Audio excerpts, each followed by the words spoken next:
Hello నమస్తే అండి.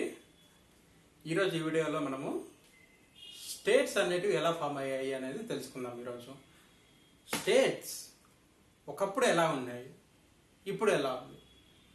ఒకప్పుడు బ్రిటిష్ వాళ్ళు పరిపాలించే వాళ్ళు, రాజులు ఉండేవాళ్ళు. అప్పుడు మన స్టేట్స్ ఎలా ఉన్నాయి, ఇప్పుడు మన స్టేట్స్ ఎలా ఉన్నాయి, అక్కడ నుండి ఇక్కడికి ఎలా వచ్చాయి, ఎలా ట్రాన్స్ఫార్మ్ అయినాయి. అప్పుడు రాజులు పరిపాలించే వాళ్ళు, బ్రిటిషర్స్ ఉండేవాళ్ళు, అండ్ ఇప్పుడేమో ఇండియాని ఎలా రూల్ చేస్తున్నారు, ఎలా స్టేట్స్ అనేటివి ఎలా ఫామ్ అయినాయి అనేది మనం ఈ వీడియోలో మనం డిస్కస్ చేద్దాము. సో లేట్ చేయకుండా వీడియోలోకి వెళ్ళిపోదాము. అసలు ఇంతకుముందు ఎలా ఉండేటివి, అసలు కాన్స్టిట్యూషన్ పరంగా మనకు ఏ ఆర్టికల్లో ఈ స్టేట్స్ అనేది మెన్షన్ చేయడం జరిగింది చూడండి. ఆర్టికల్ 152. ఆర్టికల్ 152లో మనకి కాన్స్టిట్యూషన్ ఆఫ్ ఇండియా ఇక్కడ మెన్షన్ చేయడం జరిగింది. ఆర్టికల్ 152లో క్లియర్ గా మెన్షన్ చేసింది definition of states. Definition of states అనేది క్లియర్ గా మెన్షన్ చేయడం జరిగింది అనమాట. అండ్ ఇక్కడ ఇంకొక ఇంపార్టెంట్ పాయింట్ ఏంటంటే, ఇక్కడ జమ్మూ అండ్ కాశ్మీర్ ని ఇంక్లూడ్ చేయలేదు అనమాట. ఈ ఒక్క స్టేట్ ఇంక్లూడ్ చేయలేదు. ఒరిజినల్ కాన్స్టిట్యూషన్ లో ఇది ఒరిజినల్ కాన్స్టిట్యూషన్. ఒరిజినల్ కాన్స్టిట్యూషన్ లో మనకి డెఫినేషన్ ఆఫ్ స్టేట్స్ అనేది మెన్షన్ చేయడం జరిగింది. బట్ జమ్మూ అండ్ కాశ్మీర్ ని ఎక్స్క్లూడ్ చేసినారు. ఇది ఒక్కటి లేదనమాట. జమ్మూ అండ్ కాశ్మీర్ లేదనమాట ఒరిజినల్ కాన్స్టిట్యూషన్ లో. ఓకేనా, ఇది అర్థమైందా ఇది వరకు? సో ఇప్పుడు వచ్చేసేసి మనము ఇంకోటి చూద్దాము. ఇప్పుడు ఆర్టికల్ 370. ఆర్టికల్ 370 అనేది రిమూవ్ చేశారు అనమాట రీసెంట్లీ. ఇన్ 2019 లో ఆర్టికల్ 370ని రిమూవ్ చేయడం జరిగింది మోడీ గవర్నమెంట్. ఓకేనా, ఇది talks about Jammu and Kashmir. Okay, so ఇప్పుడు మనము ఆర్టికల్ 370 గురించి మనం నెక్స్ట్ వీడియోలో క్లియర్ గా చెప్పుకుందాం. ఎందుకంటే ఇది చాలా పెద్ద టాపిక్ అనమాట. ఇది జమ్మూ అండ్ కాశ్మీర్ గురించి మొత్తం అంతా రిలేటెడ్ గా ఉంటుంది. సో ఇది చాలా పెద్ద టాపిక్ అనమాట. దీని గురించి మనము నెక్స్ట్ వీడియోలో తెలుసుకుందాము. యాక్చువల్లీ ఏం జరిగిందంటే, ఇది 5th August 2019. ఈ 5th August 1915 లో ఆర్టికల్ 370ని రిమూవ్ చేశారు. ఓకే, అండ్ 31st October 2019 లో మనకి ఒక యాక్ట్ ఫామ్ అయింది. యాక్ట్ ఫామ్ ఏంటంటే Jammu and Kashmir reorganisation act 2019. ఇది పాస్ అయిందనమాట. ఈ బిల్, ఈ యాక్ట్ లో ఏం చేసిందంటే, ఇది ఒకప్పుడు స్టేట్ లాగా ఉండేది అనమాట. దీన్ని 2 యూనియన్ టెరిటరీస్ గా మార్చారనమాట. జమ్మూ అండ్ కాశ్మీర్, లడాక్. ఇది యూనియన్ టెరిటరీ, ఇది యూనియన్ టెరిటరీ. ఈ యాక్ట్ ఏం చేసిందంటే, జమ్మూ అండ్ కాశ్మీర్ ని మొత్తాన్ని 2 పార్ట్లుగా డివైడ్ చేసేసి జమ్మూ అండ్ కాశ్మీర్ గా మార్చింది అండ్ లడాక్ గా మార్చింది. ఆ రెండింటిని మనము యూనియన్ టెరిటరీస్ గా మార్చాం. స్టేట్ కాకుండా యూనియన్ టెరిటరీగా మార్చాం. అసలు యూనియన్ టెరిటరీ అంటే ఏంది చూడండి. యూనియన్ టెరిటరీ ఏంది? Union territory. ఓకేనా, ఇది 2 టైప్స్ ఉన్నాయన్నమాట. 2 టైప్స్ ఆఫ్ యూనియన్ టెరిటరీస్ ఉన్నాయి. ఒకటి legislation with legislation, without legislation. With legislation అంటే ఇక్కడ ఎగ్జాంపుల్ వచ్చేసేసి ఢిల్లీ, పుదుచ్చేరి.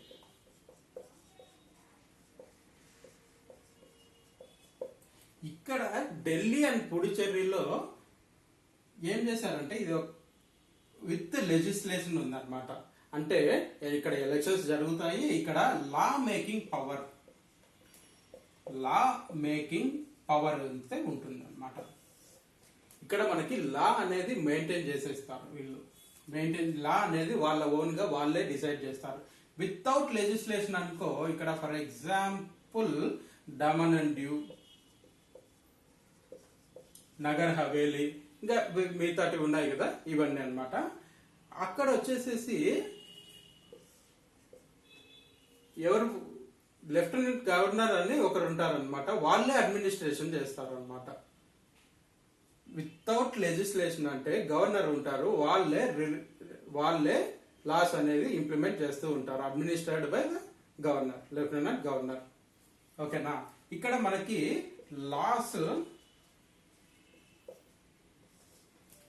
లాస్ అనేది వీళ్ళు చేయలేరు అనమాట. ఇక్కడ వచ్చేసేసి ఢిల్లీలో వీళ్ళు ఓన్ గా లాస్ అనేది మెయింటైన్ చేయగలరు, లాస్ పాస్ చేయగలరు. బిల్లు ఎట్లయితే శాసనసభ మండలం అని ఉంటాయి కదా, అక్కడ కూర్చొని అసెంబ్లీకి అట్లా వెళ్ళేసేసి కూర్చొని లాని పాస్ చేస్తారు. యాక్ట్, బిల్స్ అవన్నీ ఉంటాయి. అవన్నీ నేను క్లియర్ గా మళ్ళీ నెక్స్ట్ వీడియోలో చెప్తాను అనమాట. సరేనా. ఇది యూనియన్ టెరిటరీ అంటే. యూనియన్ టెరిటరీ తర్వాత అసలు స్టేట్స్ అనేటివి ఎట్లా ఫామ్ అయినాయి అనేది ఒకసారి మనం తెలుసుకుందాం. ఎర్లియర్ మనకి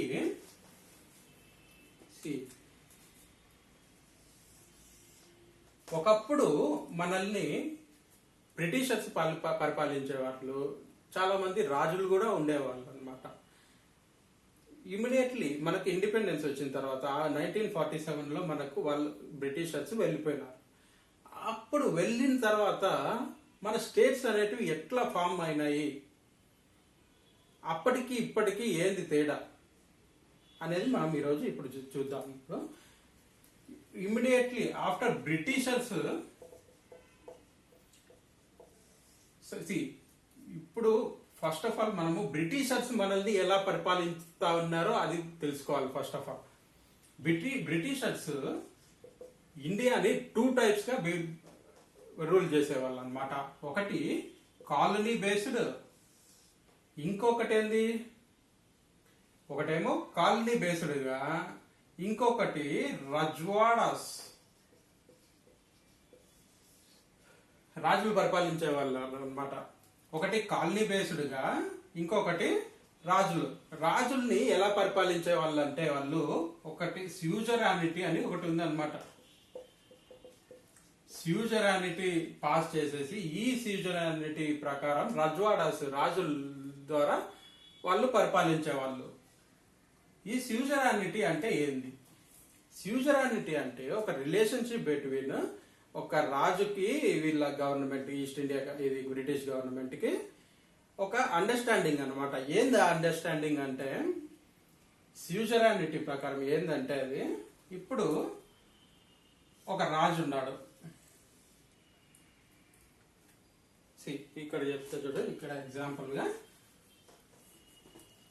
ఇక్కడ ఒక రాజు ఉన్నాడు, కింగ్. ఈ రాజు వచ్చేసేసి బ్రిటిష్ గవర్నమెంట్ తో ఒక ఒప్పందం చేసుకుంటారు అనమాట. ఏమన్నా ఒప్పందం చేసుకుంటారు బ్రిటిషర్స్ తో? మా కింగ్డమ్ లో, మా రాజ్యం వరకు మేమే లాస్ అనేటివి మేమే చేసుకుంటాము, మేమే పాస్ చేసుకుంటాము. దాంట్లో బ్రిటిష్ గవర్నమెంట్ అనేది ఇన్వాల్వ్మెంట్ అసలు ఉండకూడదు. With in the boundaries of that state, వాళ్ళ రాజ్యంలో మాత్రం వాళ్ళు ఏదైతే చేస్తారో అదే అన్నమాట. వీళ్ళ ఇన్ఫ్లుయెన్స్ ఏమీ ఉండకూడదు. వాళ్ళే ట్యాక్సెస్, ఎంత ట్యాక్స్ అయినా వాళ్ళే వేసుకోవాలి, వాళ్ళే ఎట్లా ఉండాలి అని చెప్పేసి వాళ్ళే కాన్స్టిట్యూషన్ రాసుకోవచ్చు, ఎవ్రీథింగ్ అంతా మొత్తమే. కాకపోతే ఈ బౌండరీస్ దాటి ఎక్స్టర్నల్ అఫైర్స్ ఏవైతే ఉన్నాయో ఇక్కడ మాత్రము బ్రిటిష్ గవర్నమెంట్ ఏది చెప్తే అది ఫాలో కావాలి. బ్రిటిష్ గవర్నమెంట్ ఏమైతే చెప్తాదో అవి ఈ కింగ్ ఒబే చేయాలన్నమాట. లోపల ఇన్సైడ్ హిస్ టెరిటరీస్ మొత్తం అంతా రాజే కింగ్ అన్నమాట. మొత్తం అంతా రాజు ఏమైతే చేయాలనుకుంటున్నాడో రాజు అంతా చేసుకోవచ్చు. కానీ out side his territories, out side his boundaries ఏమన్నా ఉంటే అప్పుడు బ్రిటిష్ గవర్నమెంట్ ఏదైతే లాస్ పాస్ చేస్తుందో అది ఖచ్చితంగా వీళ్ళు ఫాలో చేయాలి, ఒబే చేయాలి. అండ్ ఫర్ ఎగ్జాంపుల్ ఇంకా క్లియర్గా చెప్పాలంటే అప్పుడు చాలా గొడవలు జరుగుతూ ఉండేటివి అనమాట. ఇండిపెండెన్స్ స్వాతంత్రం కోసం చాలా గొడవలు జరుగుతూ ఉండేటివి అనమాట. అప్పుడు ఈ రాజులు ఫర్ సపోజ్ ఇక్కడ ఎక్కడన్నా రైట్స్ జరుగుతున్నాయి, అల్లర్ట్ జరుగుతూ ఉన్నాయి. సో ఇక్కడ మనకు మిలిటరీ కావాలి అన్నమాట, మిలిటరీ కావాలి. సో ఇలాంటప్పుడు బ్రిటిష్ గవర్నమెంట్ వీళ్ళకి చెప్తుంది, వీళ్ళు ఒక 10,000 మెంబర్స్ సోల్జర్స్ ని మాకు ఇక్కడికి పంపించండి అని అంటే అప్పుడు వీళ్ళు ఖచ్చితంగా పంపించాల్సింది, వాళ్ళు ఒబే చేయాలి వీళ్ళ లాస్. అర్థమైందా? సో ఈ అండర్స్టాండింగ్ ని వాళ్ళు స్యూజరానిటీ అంటారు. కాకపోతే దీనికి బ్రిటిష్ గవర్నమెంట్ కొంచెం ట్యాక్సెస్ అనేవి తీసుకుంటుంది అనమాట ఈ కింగ్ దగ్గర. మంత్లీ ఆర్ అట్లా ఉంటాయి కదా. ఈ కింగ్ ఈ సరౌండింగ్స్ లోకి రాకోకుండా ఉండడానికి అని చెప్పేసి వీళ్ళైతే అగ్రిమెంట్ చేసుకున్నారు కదా. అప్పుడు వీళ్ళు మంత్లీ ఇంత సర్టెన్ లిమిట్ అని ఇంత అమౌంట్ అని చెప్పేసి ఒక ట్యాక్స్ అనేది ఫామ్ అయింది. ట్యాక్స్ అనేది ఈ కింగ్ బ్రిటిష్ గవర్నమెంట్ కి పే చేయాల్సి ఉంటుంది అనమాట. ఈ అండర్స్టాండింగ్ ని మనం స్యూజరానిటీ అని అంటాం. ఓకేనా? ఇప్పుడు ఇండియాని వదిలేసి వెళ్ళిపోతూ ఉన్నారు అనమాట. ఇండియాని వదిలేసి బ్రిటిషర్స్ వెళ్ళిపోతూ ఉంటే ఇక్కడ ఒక ప్రాబ్లం అనేది మనకు రేజ్ అయింది అనమాట. ఈ కాలనీస్ ఉండేటివి వీళ్ళు ఇండిపెండెంట్ అయిపోయినారు. ఓకే, బట్ రజ్వాడాస్ రాజులు ఎలా ఇండిపెండెంట్ అయ్యారు? వీళ్ళను ట్రీటింగ్ డిఫరెంట్ అన్నమాట. మొత్తం వాళ్ళ లాస్ వాళ్ళే చేసుకోవచ్చు అని చెప్పేసి ఉన్నారు. మొత్తం కంప్లీట్ డిఫరెంట్ అన్నమాట. వీళ్ళు స్యూజరానిటీ ప్రకారం ఉండింది. సో బ్రిటిషర్స్ వెళ్తూ వీళ్ళ కోసం ఒకటి పాస్ చేశారనమాట. ఒక డాక్ట్రైన్ ని పాస్ చేశారు. ఆ డాక్ట్రైన్ పేరు వచ్చేసి doctrine of paramountcy. Doctrine of paramountcy. ఈ డాక్ట్రైన్ ఆఫ్ పారామౌన్సీని పాస్ చేసేసి ఇక్కడ నుండి ఈ డాక్ట్రైన్ నుండి Rajwadas became free, independent. So independence వచ్చిన తర్వాత కాలనీగా ఉండే వాళ్ళందరూ ఊరికే వాళ్ళు వెళ్ళిపోతానే మనమంతా ఇండిపెండెంట్ అయిపోయినాము. కానీ రజ్వాడాస్ వీళ్ళు ఎలా ఇండిపెండెంట్ అయిపోయారంటే స్యూజరానిటీ ప్రకారం వీళ్ళని రూల్ చేస్తున్నారు కాబట్టి British government passed one doctrine. ఆ డాక్ట్రైన్ పేరు వచ్చేసి డాక్ట్రైన్ ఆఫ్ పారామౌన్సీ అని అంటాము. ఈ డాక్ట్రైన్ ఆఫ్ పారామౌన్సీ నుండి రజ్వాడాస్ స్వతంత్రులుగా అయిపోయారు అన్నమాట. సో ఓకేనా? అర్థమైందా మీకు? ఇది స్యూజరానిటీ అంటే ఇదంతా అన్నమాట. ఇప్పుడు మనకు ఒక చిన్న డిస్టర్బెన్స్ అన్నమాట ఇక్కడ. ఇప్పుడు ఇది ఇండియా అనుకో, బ్రిటిషర్స్ వెళ్ళిపోయినారు.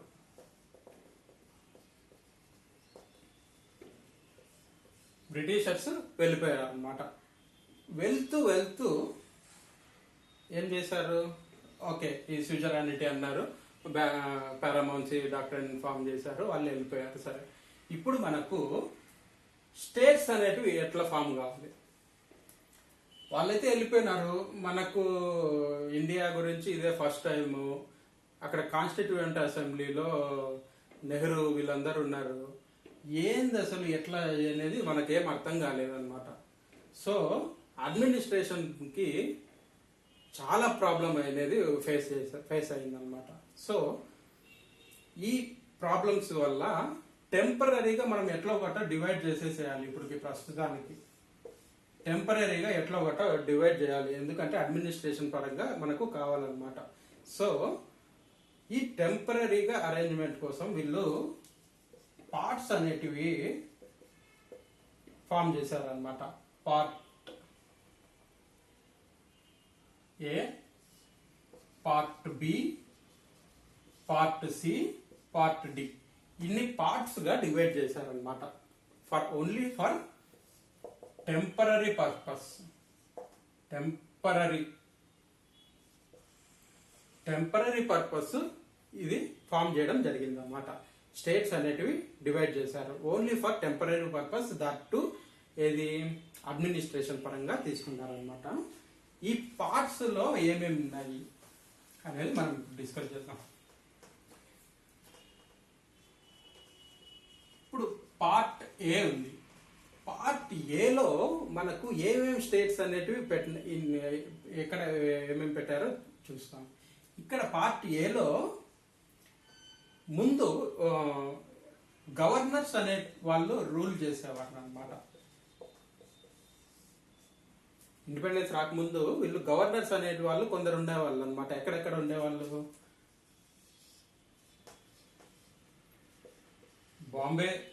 బాంబేలో రెగ్యులేటింగ్ యాక్ట్ 1773లో చూసుకున్నామంటే బాంబేలో, మెడ్రాస్లో, ఇంకా బెంగాల్లో ఇక్కడంతా మనకి గవర్నర్స్ రూల్ చేసేవాళ్ళు అనమాట. అప్పుడు ఎగ్జిక్యూటివ్ వీళ్ళంతా గవర్నర్స్ రూల్ చేసేవాళ్ళు. సో వీళ్ళు ఏం చేశారంటే పార్ట్ ఏలో ఎవరైతే గవర్నర్స్ రూల్ చేశారో ఇంతకు ముందు వాళ్ళందరినీ వాళ్ళు ఆ స్టేట్స్ అన్నింటినీ పార్ట్ ఏలో మెన్షన్ చేయడం జరిగింది. ఫర్ ఎగ్జాంపుల్ చెప్పినా కదా, బాంబే, మెడ్రాస్, ఇంకా బెంగాల్. మనకు బెంగాల్ డివైడ్ అయిపోయింది కాబట్టి ఇది వెస్ట్ బెంగాల్ అన్నమాట. ఇంకా మధ్యప్రదేశ్, యూపీ, ఉత్తరప్రదేశ్, ఇంకా ఏముంది, ఇంకా పంజాబ్ కూడా, ఇంకా చాలా ఉన్నాయన్నమాట. ఈ స్టేట్స్ అన్నింటినీ గవర్నర్ రూల్ చేసేవాడు ఒకప్పుడు. సో ఆ స్టేట్స్ అన్నింటినీ పార్ట్ ఏలో పెట్టినాడు మన వాళ్ళు. సో ఈ స్టేట్స్ అన్ని పార్ట్ ఏలో మెన్షన్ చేశారు. ఇంకా పార్ట్ బిలో ఏం చేశారంటే ఒకప్పుడు రాజులు పరిపాలించే వాళ్ళని చెప్పాను కదా. ఇప్పుడు ఈ రాజులు ఎవరు ఏ స్టేట్స్ అయితే పరిపాలించినారో ఆ స్టేట్స్ అన్నింటినీ మనము పార్ట్ బిలో పెట్టినారనమాట. ఈ రజవాడాస్ ఉన్నారు కదా, వీళ్ళందరినీ మనము ఒక పార్ట్ బిలో పెట్టినారనమాట. ఈ హెడ్ వచ్చేసేసి రాజ్ ప్రముఖ్ అని అంటాం. వీళ్ళకి రాజ్ ప్రముఖ్ అని అంటాము.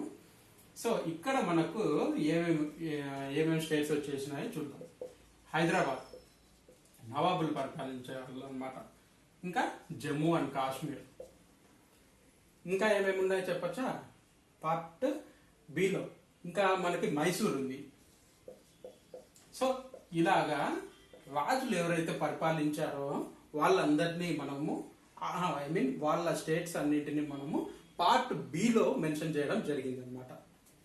సరే సార్, ఇంకా పార్ట్ సిలోకి వెళ్ళిపోదాం. మరి పార్ట్ సిలో వచ్చేసేసి చీఫ్ కమిషనర్ అనే వాళ్ళు ఉండేవాళ్ళు అనమాట. అప్పుడు చిన్న ఏరియాస్ కి చీఫ్ కమిషనర్ ఉండేవాళ్ళు. వాళ్ళ ప్రావిన్సెస్ అన్నమాట. అండర్ చీఫ్ కమిషన్ ప్రావిన్సెస్ ఏవేవి? ఇక్కడ కూర్గ్, ఇంకా ఢిల్లీ, అజ్మర్, ఇంకా భూపాల్, ఇలాంటి ప్లేసెస్ అన్ని చీఫ్ కమిషన్ మీద అండర్ చీఫ్ కమిషన్ ఉండేవాళ్ళు అనమాట. ఆయన అండర్ లో ఇవన్నీ ఈ ప్లేసెస్ అన్ని ఉండేటివి అనమాట. ఆ ప్లేసెస్ అన్నింటినీ మనము పార్ట్ సిలో పెట్టడం జరిగింది అనమాట. ఇంకా పార్ట్ డి. ఈ పార్ట్ డి వచ్చేసేసి యూనియన్ టెరిటరీస్ మెన్షన్ చేశారు అనమాట. ఏది? Andaman and Nicobar islands.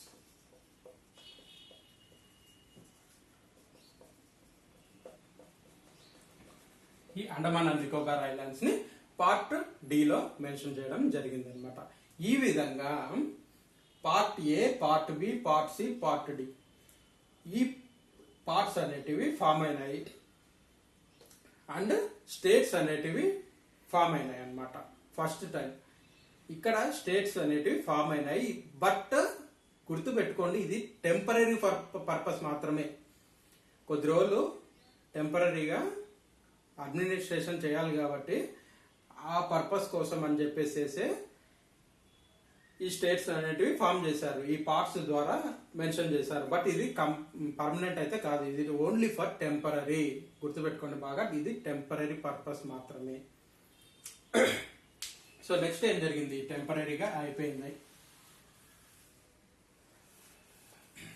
టెంపరీగా పార్ట్స్ అన్ని చేసేసినారు అనమాట. నెక్స్ట్ ఏం జరిగింది, 1948లో కాన్స్టిట్యూయెంట్ అసెంబ్లీ జరుగుతుందన్నమాట. కాన్స్టిట్యూయెంట్ అసెంబ్లీ, ఈ కాన్స్టిట్యూషన్ అసెంబ్లీ జరుగుతూ ఉన్నప్పుడు నెహ్రూ గారు ఉన్నారు కదా, నెహ్రూ వచ్చేసేసి ఒక ప్రపోజల్ చేశారనమాట. స్టేట్స్ అనేటివి ఎట్లయినా సరే ఫామ్ చేయాలబ్బా, ఎలా ఫామ్ చేయాలి అనేది ఆయనకు పెద్ద క్వశ్చన్ మార్క్ అనేది ఏర్పడింది. స్టేట్స్ నెహ్రూకి నెహ్రూ ఏమని ప్రపోజ్ చేసినాడు ఫస్ట్ లో, ఇది ఇండియా కదా, యుఎస్ఏలో మనం చూసినామంటే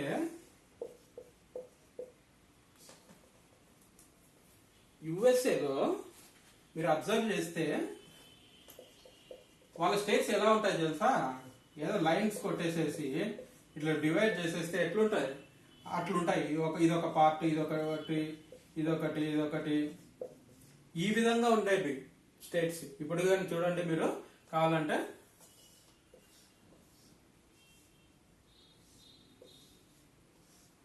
ఇలా ఉంటాయి వాళ్ళ స్టేట్స్ అన్ని, బాక్సులు ఉంటాయి అన్నమాట యుఎస్ఏలో. కానీ ఇలా ఉండడం వల్ల ఇలా ఉన్నాయి. మన నెహ్రూ గారు ఏం చేశారంటే మన స్టేట్స్ ని కూడా ఇట్లా బాక్సులుగా చేసేయచ్చు కదా, మ్యాప్ పెట్టేసేసి ఇదొక స్టేట్, ఇదొక స్టేట్, ఓకే, ఈ విధంగా స్టేట్స్ అనేవి ఫామ్ చేయొచ్చు కదా అని చెప్పేసి ఒక ప్రపోజల్ పెట్టారు కాన్స్టిట్యూయెంట్ అసెంబ్లీలో. బట్ ఈ విధంగా చేయడం వల్ల ప్రజల్లో చాలా వ్యతిరేకత అనేది వస్తుంది. ఎందుకంటే ఇక్కడ మనకు సెంటిమెంట్స్ అనేటివి చాలా ఇంపార్టెంట్. లాంగ్వేజ్ పరంగా చూసుకున్నా, కల్చరల్ పరంగా చూసుకున్నా మనం చాలా ఇంపార్టెన్స్ అనేది మనం ఇస్తాం అనమాట. తమిళ్ వాళ్ళు చూడండి, భాష అంటే వాళ్ళు పరిచొస్తారనమాట, లాంగ్వేజ్. అండ్ అలాగనే ఎవరి ప్రాంతం వాళ్ళకి గొప్ప అన్నమాట, వాళ్ళ కల్చర్ పరంగా కానీ ఏదైనా సరే అట్లా అనమాట. సో ఈ విధంగా చేసామనుకో, ఫర్ సపోజ్ చూడండి, ఇక్కడ ఆంధ్ర కలిసి ఉంటుంది, కర్ణాటక కలిసి ఉంటుంది, ఇక్కడ ఇంకా హిందీ కూడా మాట్లాడే వాళ్ళు ఉంటారు. ఇలా ఫామ్ చేయడం వల్ల చాలా ప్రాబ్లమ్స్ అనేవి ఫేస్ అవుతాయి. అండ్ అడ్మినిస్ట్రేషన్ పరంగా కూడా కొంచెం ప్రాబ్లం అయితే ఉంటుంది. అండ్ పీపుల్ కూడా ఎప్పుడూ గొడవలు పడుతూ ఉండేవాళ్ళు, అట్లా ప్రాబ్లమ్స్ అనేటివి ఖచ్చితంగా అరైజ్ అవుతాయి. కాబట్టి ఈ మెథడ్ని మనము కాన్స్టిట్యూయెంట్ అసెంబ్లీలో ఒప్పుకోలేదన్నమాట. నెహ్రూ ప్రపోజ్ చేశారు కానీ ఈ మెథడ్ని ఎవరు ఒబే చేయలేదన్నమాట. తర్వాత ఎట్లా ఒకట ఫామ్ చేయాలి కదా, ఎలా ఫామ్ చేయాలి, చాలా ప్రాబ్లం అయిపోయింది ఇంకా నెహ్రూ గారికి. సో ఏం చేశారంటే అప్పుడు ప్రెసిడెంట్, కాన్స్టిట్యూయెంట్ అసెంబ్లీలో ప్రెసిడెంట్ వచ్చేసేసి ఎవరు, డాక్టర్ రాజేంద్ర ప్రసాద్.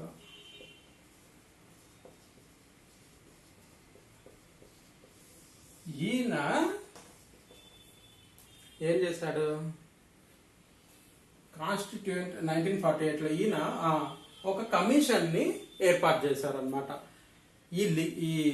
ఇది స్టేట్స్ అనేటివి ఎలా ఫామ్ అవ్వాలి అని చెప్పేసి డాక్టర్ రాజేంద్ర ప్రసాద్ గారు స్టేట్స్ ఎలా ఫామ్ అవ్వాలి అని చెప్పేసి ఒక కమిషన్ ని ఏర్పాటు చేయడం జరిగిందనమాట. ఆ కమిషన్ పేరు దార్ కమిషన్. ఈ దార్ కమిషన్ చైర్మన్ వచ్చేసేసి దార్, ఎస్కే దార్ అని అంటారు ఈయన చైర్మన్ కాబట్టి ఆ కమిషన్ కి ఈయన చైర్మన్ కాబట్టి ఆ పేరు కూడా దార్ కమిషన్ అని చెప్పేసి పెట్టారనమాట. ఈ కమిషన్ ని రాజేంద్ర ప్రసాద్ గారు అడిగారు అనమాట.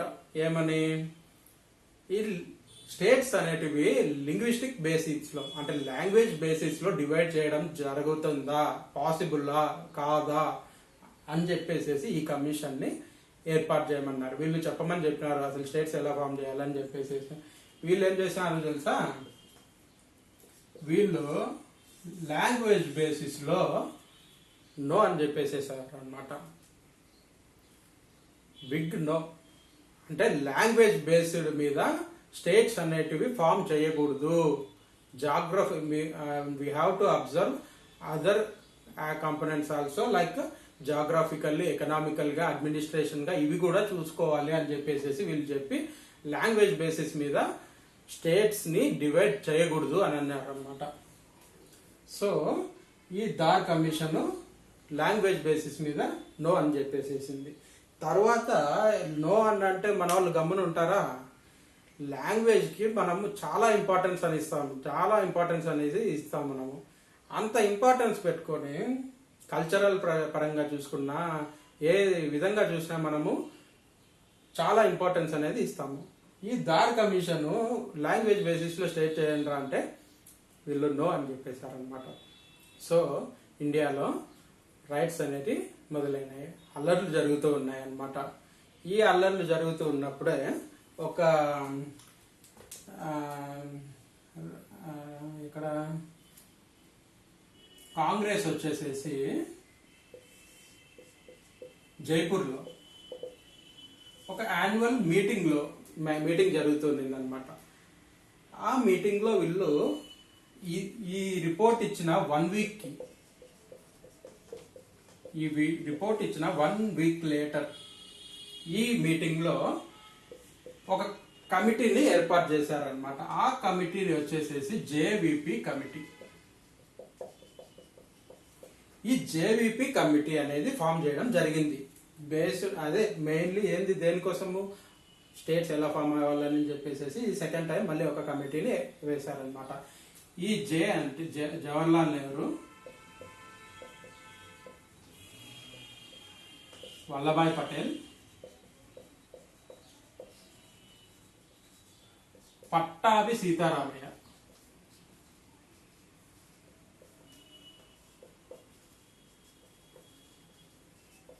వీళ్ళ ముగ్గురు మెయిన్ అన్నమాట. సో వీళ్ళ పేర్ల మీదుగానే ఈ కమిటీ అనేది స్టార్ట్ చేయడం జరిగింది అనమాట. ఈ కమిటీ ఏం చెప్పింది, ఈ కమిటీ వచ్చేసేసి ఓకే ఇప్పుడు ఇది అంత అవసరమా, ఇది ఎప్పుడు జరిగింది, 1948లో జరుగుతుంది అనమాట. వీళ్ళు ఇద్దామా వద్దా, లాంగ్వేజ్ బేసిస్ లో ఇద్దామా వద్దా అని ఆలోచిస్తా ఉంది, అంతే. డైలమాలో ఉంది అనమాట. ఇది ఈ కమిటీ వచ్చేసేసి డైలమాలో ఉంది. సర్లే రేపొద్దున ఏమన్నా అల్లర్లు ఏమన్నా జరిగితే అప్పుడు ఇద్దాంలే, లేకపోతే ఇస్తే ఇద్దాం, లేకుంటే లేదు, ఫ్యూచర్లో డిసైడ్ చేద్దాంలే, ఇలా ఉండింది అనమాట. వాళ్ళకి ఏం చేయాలో క్లియర్గా క్లారిటీ అనేది లేదు. వాళ్ళు కూడా డైలమాలో ఉన్నారనమాట. 1948లో వీళ్ళు డైలమాలో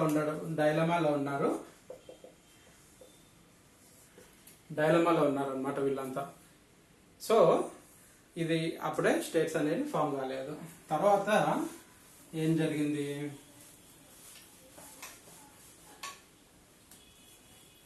ఇప్పుడు చూస్తే మనము పొట్టి శ్రీరాములు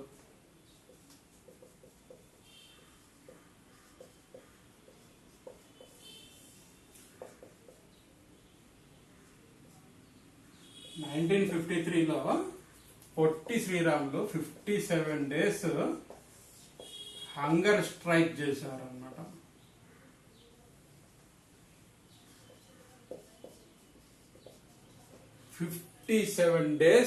ఈయన హంగర్ స్ట్రైక్, ఆమరణ నిరాహార దీక్ష చేశారు. ఈయన గురించి మన తెలుగు వాళ్ళకి తెలియని వాళ్ళైతే ఎవరు ఉండరు అనుకుంటున్నాను. పొట్టి శ్రీరాములు గారు మన రాష్ట్రాన్ని మద్రాసు నుండి డివైడ్ చేసేసి లాంగ్వేజ్ బేసిస్ మీద మనందరినీ సపరేట్ గా పెట్టండి అని చెప్పేసి పోరాడారు అనమాట, ఇండియన్ రెవల్యూషనిస్ట్ అనమాట. సో ఇప్పుడు ఏం జరిగింది, ఈయన సీన్ లోకి ఎంటర్ అయినారు అనమాట. ఈయన సీన్ లోకి ఎంటర్ అయిన తర్వాత ఈ హంగర్ స్ట్రైక్ చేయడం వల్ల ఇంకా మొత్తం ఈయన చనిపోయినాడు అనమాట. 57 days తర్వాత చనిపోవడం జరిగింది. చనిపోయిన వెంటనే ఇంకా మన తెలిసిందే కదా, ఇంకా స్ట్రైక్లు, బంద్లు, ఇంకా మొత్తం ఎట్లా అంటే అట్లా పగలగొట్టడము అన్ని చేస్తూ ఉంటే నెహ్రూ గారు ఈయన చనిపోయిన 3 days తర్వాత ప్రెస్ మీట్ పెట్టేసేసి Andhra state is formed on the basis of linguistic basis అని చెప్పేసి ప్రెస్ మీట్ లో చెప్పేసేసారు అన్నమాట. ఏమని చెప్పారు Nehru garu? Andhra state formed on linguistic basis. Language based గా ఫస్ట్ టైం నెహ్రూ గారు చెప్పారనమాట. ఆంధ్ర స్టేట్ ఫామ్ అయింది on language basis because of Potti Sriramulu. ఆయన చనిపోయిన 3 days తర్వాత ఈ అల్లర్లు జరుగుతూ ఉండడం వల్ల ఈ నెహ్రూ గారు ప్రెస్ మీట్ పెట్టేసేసి ఆంధ్ర స్టేట్ అనేది ఫామ్ అయింది అని చెప్పేసి అక్టోబర్ 1 అనమాట 1953లో ఆంధ్ర స్టేట్ అనేది ఫామ్ అయింది అనమాట. October 1, 1953లో. ఈ విధంగా మనకు ఆంధ్ర స్టేట్ అనేది ఫామ్ అయ్యింది. మద్రాస్ నుండి సపరేట్ అయిపోయి ఆంధ్ర స్టేట్ అనేది మనకు ఫామ్ అవ్వడం జరిగింది. సో నెక్స్ట్ వచ్చేసేసి ఆంధ్ర స్టేట్ అనేది ఫామ్ అయింది. సరే, ఆంధ్ర స్టేట్ బాగానే అయింది, వెల్ అండ్ గుడ్. ఇప్పుడు పక్క స్టేట్ వాళ్ళు గమ్మున ఉంటారా? తమిళ వాళ్ళు ఇంకా రెచ్చిపోతారు, ఇంకా మరాఠీ, వీళ్ళు అందరూ కలిసేసి మాకు కూడా కావాల్సిందే అని అంటారు. ఆన్ లాంగ్వేజ్ బేసిస్ మీదుగా మాకు కూడా కావాల్సిందే, స్టేట్స్ అనేటివి డివైడ్ చేయాల్సిందే అని చెప్పేసి వాళ్ళు డిమాండ్ చేశారు. ఇప్పుడు నెహ్రూ కూడా ఏం చేయలేరు అనమాట. అప్పుడు డైలమాలో ఉన్నారు, జేపీ కమిటీలో డైలమాలో ఉన్నారు. ఇప్పుడు టైం వచ్చింది స్టేట్స్ అనేటివి ఫామ్ చేయాలని. ఈ స్టేట్స్ అనేటివి ఇంకా లాగ్ చేయడం అవసరం లేకుండా ఇంకా నెహ్రూ గారు కూడా స్టేట్స్ అనేటివి ఆన్ లాంగ్వేజ్, ఒక స్టేట్ ని లాంగ్వేజ్ బేసిస్ మీద డివైడ్ చేసి ఇంకొక స్టేట్ కి ఇవ్వకపోతే వాళ్ళు గమ్మునుంటారా? సో అన్నిటినీ లాంగ్వేజ్ బేసిస్ మీదగానే చేయాల్సిందే. సో నెక్స్ట్ ఒక కమిషన్ ని స్టార్ట్ చేశారనమాట. దాని పేరు వచ్చేసి Fazil Ali commission.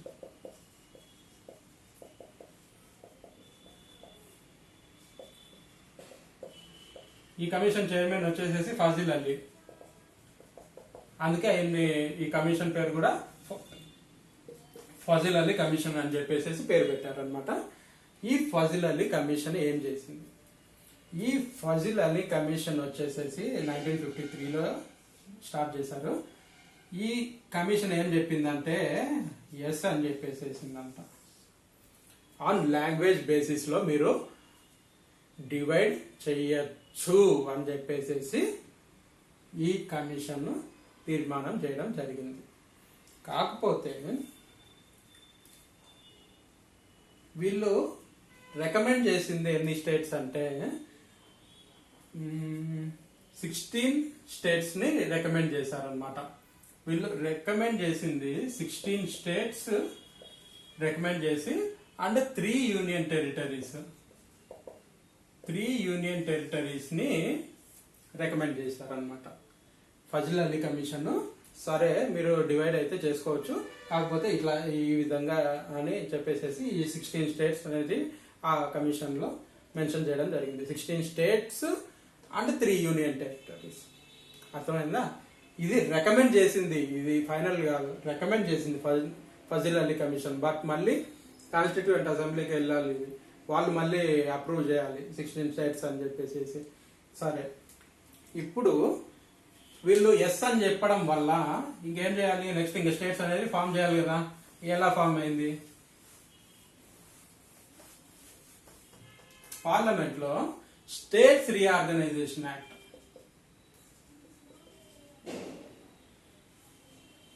States reorganisation act 1956 ఈ స్టేట్స్ రీఆర్గనైజేషన్ యాక్ట్ అనేది పాస్ చేయడం జరిగిందనమాట. ఈ పాస్ చేసిన తర్వాత ఏం చేశారు, 7th కాన్స్టిట్యూషనల్ అమెండ్మెంట్ యాక్ట్, ఈ 7th కాన్స్టిట్యూషనల్ అమెండ్మెంట్ యాక్ట్ 1956 లోనే జరిగింది.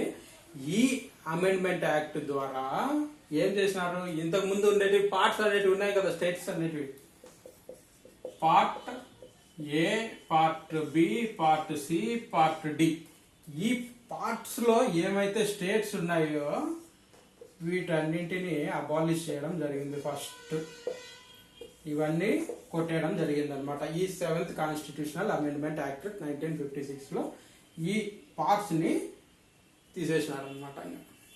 ఈ పార్ట్స్ ని కొట్టేయడం జరిగింది, అబాలిష్ చేయడం జరిగింది ఫస్ట్. తరువాత ఏం జరిగింది, ఈ పార్ట్స్ ని అబాలిష్ చేయడం చేసి కొత్త స్టేట్స్ ని ఫామ్ చేయడం జరిగింది. ఈ కొత్త స్టేట్స్ ఎన్ని ఫామ్ చేశారంటే 14 స్టేట్స్ అనేటివి ఫామ్ చేయడం జరిగింది. అండ్ 6 యూనియన్ టెరిటరీస్ ని ఫైనల్ గా అప్రూవ్ చేయడం జరిగింది.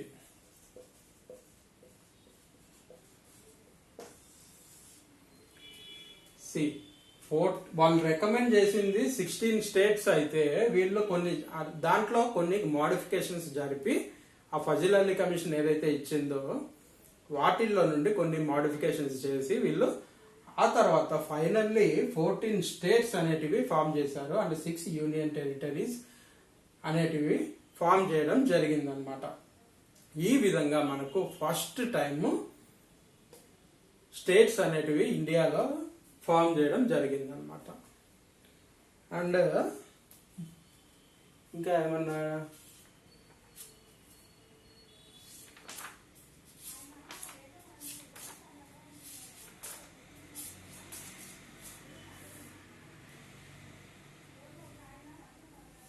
అండ్ ఇంకొకటి మనకు అక్టోబర్ 1 వచ్చేసేసి ఏం జరిగింది, 1953లో ఆంధ్ర స్టేట్ అనేది ఫామ్ అయింది. తర్వాత నవంబర్ 1 వచ్చేసేసి 1956లో నెహ్రూ గారు ఏం చేశారు, పక్కన తెలంగాణ ఉంది, మన ఆంధ్రప్రదేశ్ ఉంది, మనం ఏది తెలుగులోనే మాట్లాడుకుంటాం. సో నెహ్రూ గారు వచ్చేసేసి ఆంధ్రప్రదేశ్ వాళ్ళని తెలంగాణ వాళ్ళని కూర్చోబెట్టి మీరిద్దరు తెలుగు వాళ్ళే కదా, మీరిద్దరు లాంగ్వేజ్ బేసిస్ లో కలిసి ఒకే విధంగా ఉండండి అని చెప్పి, ఒకే స్టేట్ ఫామ్ అవ్వండి అని చెప్పేసి మాట్లాడి ఒప్పించి కొన్ని రికమెండేషన్స్ అవన్నీ పెట్టించేసేసి తర్వాత ఆంధ్రప్రదేశ్ అని చెప్పేసి ఫామ్ అయింది అనమాట. ఇక్కడ ఆంధ్ర స్టేట్ మాత్రమే, ఇక్కడ ఆంధ్రప్రదేశ్,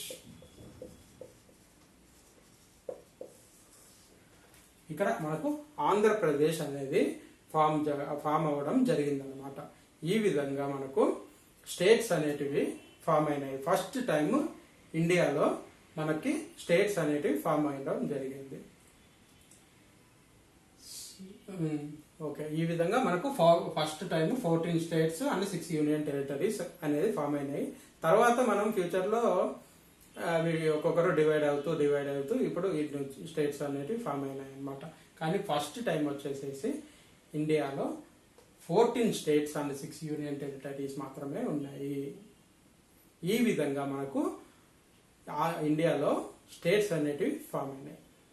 ఓకేనా, ఇంకేమన్నా డౌట్స్ ఉన్నాయా మీకేమన్నా? ఏమన్నా మర్చిపోయింటే చూస్తే చెప్తాను, ఒక నిమిషం.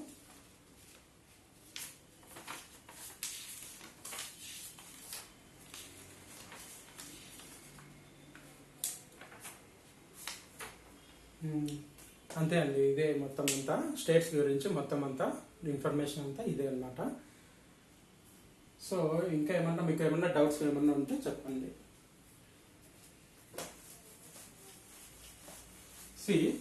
లాస్ట్ లో ఒక చిన్న question,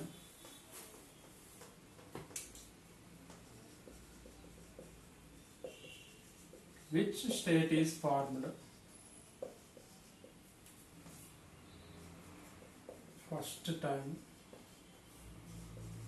on linguistic basis.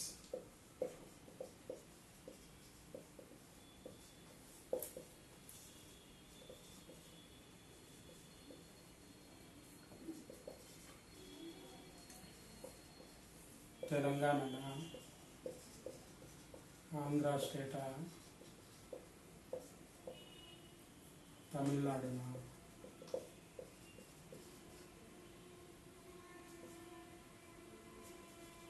కర్ణాటకనా?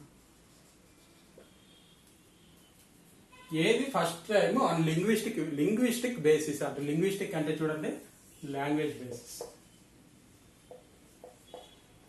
Language basis లో ఫస్ట్ టైం ఏ స్టేట్ అనేది ఫామ్ అయింది అనేది ఒక చిన్న క్వశ్చన్ అడుగుతున్నాను మిమ్మల్ని. సో కింద కామెంట్ సెక్షన్ లో ఖచ్చితంగా ఆన్సర్ అనేది చెప్పండి అనమాట. సో అంతే అండి, ఈ వీడియోలో తెలుసుకున్నాం కదా ఆ స్టేట్స్ అనేటివి ఎలా ఫామ్ అయ్యాయి అనేది. నెక్స్ట్ వీడియోలో మళ్ళీ నేను ఇంకా మంచి టాపిక్తో మళ్ళీ మీ ముందుకు వస్తాను. ఈ వీడియో కనుక మీకు నచ్చినట్లయితే లైక్ చేయండి, కామెంట్ కూడా పెట్టండి, ఆన్సర్ కూడా కామెంట్లో పెట్టండి. ఇంకా ఏమన్నా ఇంప్రూవ్మెంట్స్ ఏమన్నా ఉంటే అవి కూడా చెప్పండి, నేను రెక్టిఫై చేసుకుంటాను నెక్స్ట్ వీడియోకి. అండ్ సబ్స్క్రైబ్ చేసుకునే వాళ్ళు ఎవరన్నా ఉంటే సబ్స్క్రైబ్ కూడా చేసుకోండి. సో దట్ మీకు అప్డేట్స్ అయితే వస్తూ ఉంటాయి, మీకు ఏమైనా వీడియో పెట్టినా కూడా మీకు వస్తూ ఉంటాయి. అండ్ లైక్ చేయండి, షేర్ చేయండి మీ ఫ్రెండ్స్కి కూడా. Okay, thank you so much అండి. Bye, have a nice day.